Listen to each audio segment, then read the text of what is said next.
ప్రస్తుతం మనతో పాటు ప్రముఖ ఆధ్యాత్మికవేత్త వేదిక్ ఆస్ట్రాలజర్ గోనుగొంట్ల సురేష్ బాబు గారు ఉన్నారు. సో జనవరి మాసం ధనుసు రాశి వాళ్ళకి ఏ విధంగా ఉంటుందో గురువుగారిని అడిగి తెలుసుకుందాం. నమస్కారం గురుగారు. మణికంఠ గారు నమస్కారం అండి. సో జనవరి మాసం 2026 కొత్త బిగినింగ్స్ మొత్తం కూడా ధనుసు రాశి వారి పరిస్థితి ఏంటి? కొత్త సంవత్సరంలో మొదటి మాసం ఏ విధంగా ఉంటుంది? ఎటువంటి జాగ్రత్తలు తీసుకోవాలి? సో ధనుసు రాశి మనం చూసుకుంటే ఈ రాశి వాళ్ళకి కొంచెం ఛాలెంజింగ్గా ఉన్న ఇయర్ అని చెప్పేసి మనం డిస్కస్ చేసుకున్నామండి.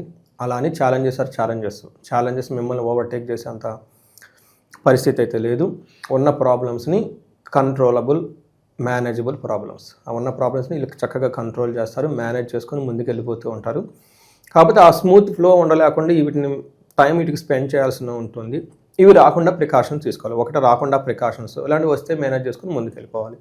టైం సేవ్ అవుతుంది కాబట్టి ప్రికాషన్స్ అవన్నీ చేసుకొని పరిహారాలు అవి చేసుకుంటే కొంచెం ఆధ్యాత్మికంగా అవన్నీ ఉండి చేసుకుంటే ఈ రాశి వాళ్ళు చక్కగా ముందుకెళ్ళిపోతారు.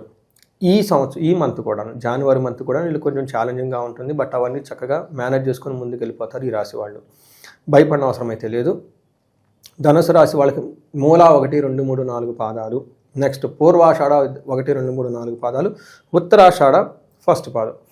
వీళ్ళకి యో భా భీ భూ ధా భా దా బే అనే లెటర్స్ అంతా కూడా ఈ రాశి వాళ్ళకి ఉంటాయండి.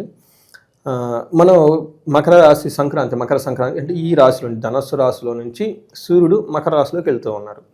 ఈసారి ఏమవుతుందంటేనండి, ఈ రాశిలో నుంచి దాదాపు సూర్యుడితో పాటు ఇంకా 3 గ్రహాలు ధనుసు రాశిలో ప్రస్తుతం ఉండి వాళ్ళు మకర రాశి ఆ పండుగ మకర సంక్రాంతి టయానికి వెళ్తూ ఉన్నారనమాట. అంటే ఈ యొక్క రాశిలోనే 4 గ్రహాలు ఉంటూ ఉన్నాయండి. అందులోనూ జనవరి తర్వాత 15 తర్వాత ఈ 4 గ్రహాలు కూడా మూవ్ అవుతున్నాయి నెక్స్ట్ రాశికి. అంటే ఎక్కువ చేంజ్ ఈ రాశిలోనే జరుగుతూ ఉంది అనమాట. వీళ్ళకంటే వీళ్ళ రాశిలో నుంచి నెక్స్ట్ షిఫ్ట్ అవుతూ ఉన్నారు. కొన్ని గ్రహాలు వీళ్ళకి అనుకూలంగా ఉన్నాయి, కొన్ని వీళ్ళకి కొంచెం వ్యతిరేకంగా ఉండి ఇబ్బంది పెడుతూ ఉన్నాయి. అవేంటో మనం చూద్దాం. ఫస్ట్ 15 డేస్ జాబ్లో ప్రాబ్లం ఉంటుంది. స్థాననాశనం, శత్రుపీడనం, అర్ధక్షయం, అఖిల విషయభోగం అంటారు. అన్ని విషయాలను అనుభవిస్తూనే జాబులో కొంచెం ప్రెషర్ ఫేస్ చేసే అవకాశం ఎక్కువగా ఉంటుంది. కొంతమంది జాబులు పోయినా ఆశ్చర్యం అవసరం లేదు. శత్రువుల యొక్క బాధలు కూడా ఉంటూ ఉంటుంది. అయితే మకర రాశి సంక్రాంతి తర్వాత అంత ప్రాబ్లంగా ఉండదు. కంట్రోల్ పరిస్థితులు వీళ్ళకి కంట్రోలబుల్గా ఉంటుంది. బట్ ధనం విషయంలో జాగ్రత్తగా ఉండాలి.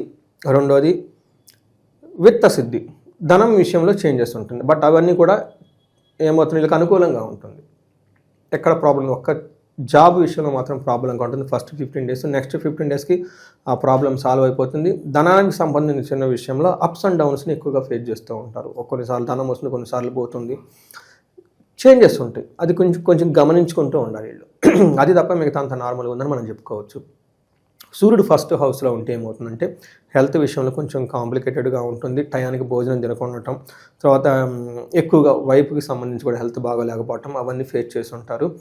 సంక్రాంతి తర్వాత వీళ్ళకి హీనస్త్వం దుష్ట సంసర్గో అంటే వీళ్ళకి కొంచెం హెల్త్ కాంప్లికేషన్స్గా ఉండి దుష్ట సంసర్గో అంటే దుష్టులతో సమాసం పడుతూ ఉంటారంటే వీళ్ళు ఈ టైంలో.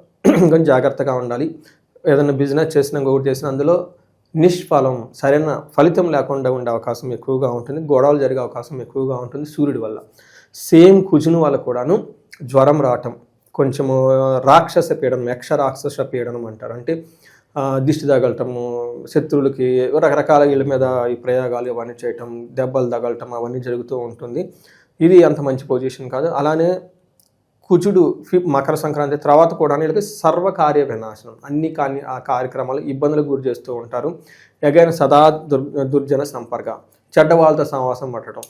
చెడ్డవాళ్ళు అంటే వీళ్ళకి ఉపయోగం లేని పనులతో టైం స్పెండ్ చేసుకోవటం, డబ్బులు స్పెండ్ చేసుకోవటం, ఆ తర్వాత అయ్యో అనవసరంగా టైము పోయింది,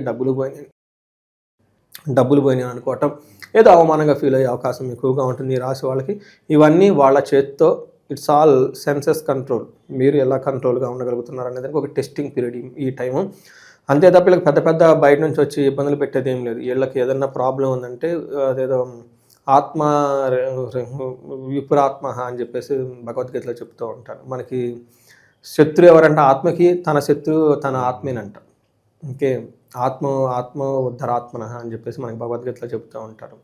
ఆత్మ ఈ రిపురాత్మ, రిపు అంటే శత్రువు అండి. శత్రువు ఎవరంటే ఆత్మే శత్రువు అంట.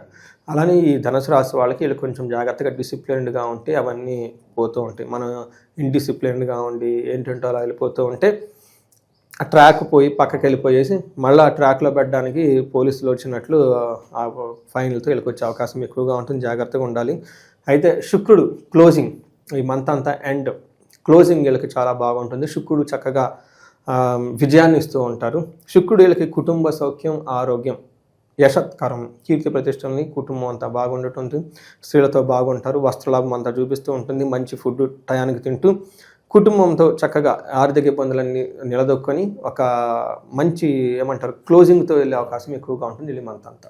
సో ఇలా ఈ ఫలితాలు ఎలా కంటిన్యూ అవ్వాలంటే ఎటువంటి పరిహారాలు చేసుకుంటే బాగుంటుందంటారు? ఇది చాలా మంచి క్వశ్చన్. ఈ రాశి వాళ్ళకి చాలా మంచి క్వశ్చన్. ఎందుకు అంటే వీళ్ళకి అర్ధ అష్టమ శని నడుస్తుంది. ఈ టైంలో వీళ్ళు స్లోనెస్, డిసిప్లైన్తో రిజల్ట్ వస్తుంది. దూకుడుగా ఉంటే తర్వాత డిసిప్లిన్ లేకపోతే రిజల్ట్ ఉండదు. ఇది గమనించుకోవాలి. రెండోది కుటుంబ సభ్యులతోటి చాలా పేషెన్సీగా ఉండాలి. ఒక 2 స్టెప్పులు వెనక్కి తగ్గి ఉండి వాళ్ళని హీరోలు చేసి కుటుంబ సభ్యులను వదిలిపెడితేస్తే మీకు జోలు రారు. లేదు అంటే మీరు ఏదైనా చేయాలనుకుంటే వాళ్ళు మీ మీద రిటర్న్ ఏమంటారు ప్రాబ్లమ్స్ ఎక్కువ చేసే అవకాశం ఎక్కువగా ఉంటుంది. శనికి సంపూర్ణ శాంతి పూజలు ఈ రాశి వాళ్ళు చేయించుకోవాలి. ఈ రే కొంచెం ఛాలెంజింగ్గా ఉంటుంది కాబట్టి గురువుకు సంపూర్ణ శాంతి పూజలు చేయించుకోవాలి. అన్యోన్యత భార్యాభర్తల మధ్య చక్కగా పెరిగి ఉండటానికి అన్యోన్య దాంపత్య పాశుపత అభిషేకము లేదా విశ్వావశు గంధర్వరాజం ఎక్కువ చేయించుకుంటూ ఉండాలి. ఎందుకంటే నాకు వచ్చిన క్లయింట్స్కి చాలామంది ఈ భార్యాభర్తల మధ్య గొడవలు, డైవర్స్ ఇష్యూలు ఎక్కువ వస్తూ ఉంటాయి. వాళ్ళు ఎక్కువ బాధపడేది ఎవరంటే తల్లిదండ్రులండి. ఎన్ఆర్ఐలకి పర్టికులర్గా వాళ్ళు తెలవకుండా వీళ్ళు తెలవకుండా వాళ్ళిద్దరు పూజ చేస్తున్న వాళ్ళు చాలామంది ఉంటారు. అక్కడ పిల్లలు వాళ్ళకి ఎందుకులని ఇక్కడ తల్లిదండ్రులు ఫోన్ చేయించుకోవటం, జాతకం చూపించుకోవటం, అయ్యో మా తల్లిదండ్రులకు ఇబ్బంది పెట్టడం ఎందుకులని పిల్లలు చేయించుకోవటం ఇక్కడ. తర్వాత భర్తకు తెలవకుండా భార్య తెలవకుండా భర్తలో జాతకం ఇవన్నీ చూపించుకోవటం అందరూ ఫీల్ అవుతుంటాను. ప్రతి ఒక్కళ్ళు అది మోస్ట్ పెయిన్ఫుల్ థింగ్ ఏముందంటేనండి ఈ డైవర్సల్ కేసులే చాలా ప్రాబ్లం. ఒక రోజులు తెగవవి పిల్లలకి మిస్ అవుతూ ఉంటారు. అందుకని వీటి గురించి నేను ఎక్కువ చెప్తూ ఉన్నాను. అందుకని చాలా రీసెర్చ్ కూడా చేసి చాలామంది చేస్తున్నామండి. విశ్వావశు గంధర్వరాజము, అన్యోన్య దాంపత్య పాశుపత అభిషేకం, కాలసర్ప దోషాలు, వివాహ దోషాలు ఏమన్నా ఉంటే క్లీన్ ఫాస్ట్గా పెళ్ళికి ముందే చేసుకోవాలండి. తర్వాత సెన్స్ అయినప్పుడు ఇమ్మీడియట్గా చేసుకుంటే అక్కడ దాకా వెళ్ళిపోయి సఫర్ అవ్వకుండా ఉంటారండి. ఎందుకంటే ప్రేమించుకునే వాళ్ళు కూడా డైవర్సల్ తీసుకుంటే మీనింగ్ ఏంటండి? ఇప్పుడు పెద్దవాళ్ళు ఏదో చేశారు అనుకుంటాం, అది ఓకే. ప్రేమించిన వాళ్ళు డైవర్సల్ ఎందుకు తీసుకుంటారు? తెలుసు కదా. ఇది చాలా వర్త్ అయిన క్వశ్చన్ అండి. అది వాళ్ళ మిస్టేక్ కదండి. హారోస్కోప్లో దోషాలు ఉంటాయండి. అవి క్లీన్ చేసుకోకపోతే మిడ్ లైఫ్లో పర్టికులర్ 35 to 45 ఇయర్స్ ఏజ్ ఉన్న వాళ్ళకి రీసెర్చ్ గ్రూప్గా వర్క్ చేసి అసలు వాళ్ళు అప్పటిదాకా 10 years అకాడమిక్ ట్రాక్ రికార్డు ఉండి, 10 years కెరియర్ ట్రాక్ రికార్డు ఉండి, మేనేజర్ పొజిషన్కి వచ్చి ఇప్పుడు ఎందుకు డెవలప్ అవుతారు? కాకూడదు కదా. మరి అవుతున్న కారణం ఏంటి? ఈ క్వశ్చన్ పట్టుకొని నేను రీసెర్చ్ చేసుకొని జ్యోతిష శాస్త్రం ద్వారా లేదంటే మనకున్న స్పిరిచువల్ సైన్స్ ద్వారా వాళ్ళకి ఎలా హెల్ప్ చేయాలనే దాంతో వెళ్తూ ఉన్నాను. ఇన్ కేస్ ఈ రాశి వాళ్ళకి కొంచెం సెన్సిటివ్గా ఉంది కాబట్టి ఫేస్ చేస్తూ ఉంటే హయ్యెస్ట్ ప్రయారిటీ నోట్తో ఒకసారి కనెక్ట్ అయ్యి జాతక చక్రాలను చూపించుకోండి. హ్యాపీగా ఉండాలి. 10 రెట్లు ముందుకు వెళ్ళాల్సిన అవకాశం ఇది. వీళ్ళు రాశి పేరే ధనుస్సు రాశి. వీళ్ళు వెళ్ళకపోతే ఇంకెవరు వెళ్తారు చెప్పండి. సో అవన్నీ చేసుకోవాలని చెప్పేసి మనం కోరుకుందామండి. ఓవరాల్గా జనవరిలో ధనుసు రాశి వాళ్ళకి అందరికీ ఎలా ఉంటుంది, ఇక మీదట ముందుకు ఏ విధంగా వెళ్ళాలి అద్భుతంగా వివరించారు. ధన్యవాదాలు. ధన్యవాదాలండి.